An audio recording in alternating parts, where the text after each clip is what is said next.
And in fact, everybody on stage here, you all undertook an enterprise that you must have had a tremendous sense of responsibility about. It's amazing to me, Steve, in the press conference you said that it was mystifying to you, and it's amazing to me that in the 21st century, it's taken this long for a film of this nature to actually really tell the story of slavery. I mean, we had Roots in the 70s, but why has it taken cinema so long to actually finally tell the truth? I think it's obviously a very difficult historic moment which happened in America. Hugely shameful, hugely painful, and it was difficult, obviously, to deal with for such a long period of time, hugely. And I think, you know, it's one of those things where right now there's a thirst to sort of, you know, reconnect with that past in order to sort of see where one's going and where one's at.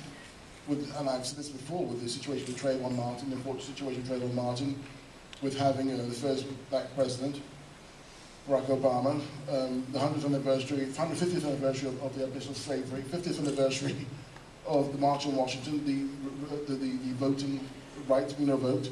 And it's created this kind of perfect storm, unfortunately, or unfortunately, where people are now looking at that past and trying to find out where we're at and where we've been and where we're going to.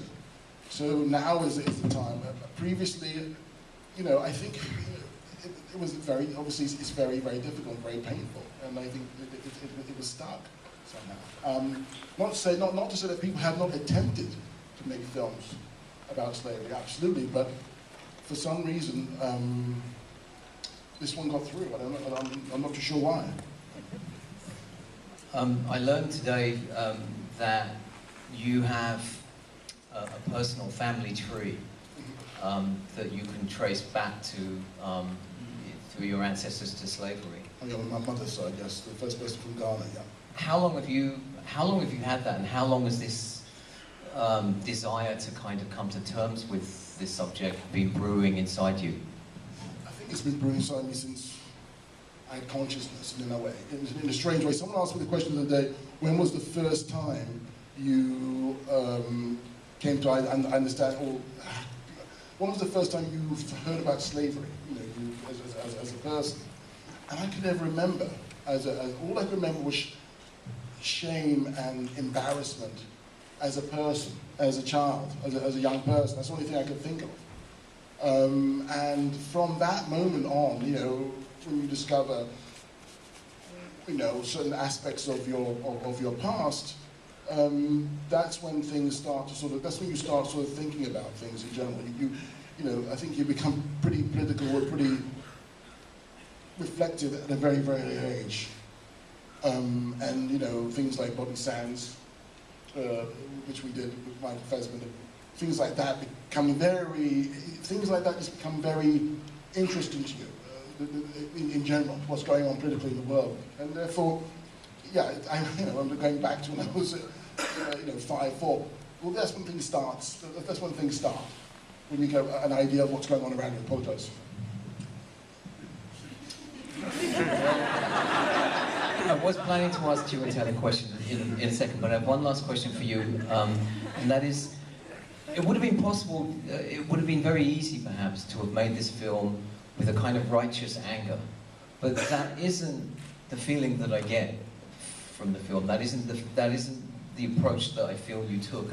There's a certain distance, a certain coolness about things. We see some truly horrifying things on screen, but there's almost, you sort of refrain from moralizing about it, and I'm just interested in how you approach this, the actual shooting of this.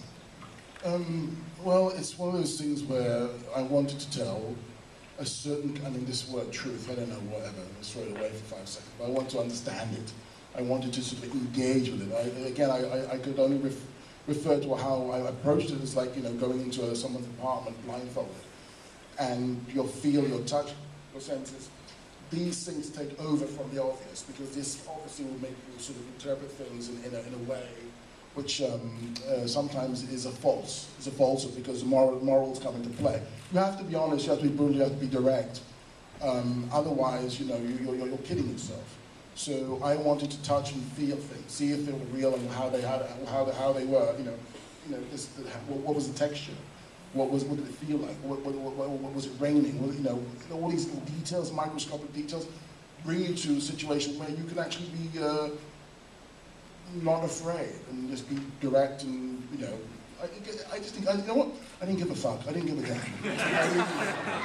I didn't give a fuck. I didn't give a damn, because often but also the situation is, you know, there's a lot of lies out there. I mean, you know, we could have made him into a hero.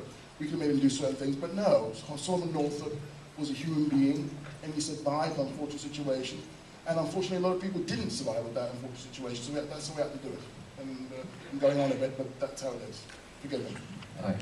Chiwetel.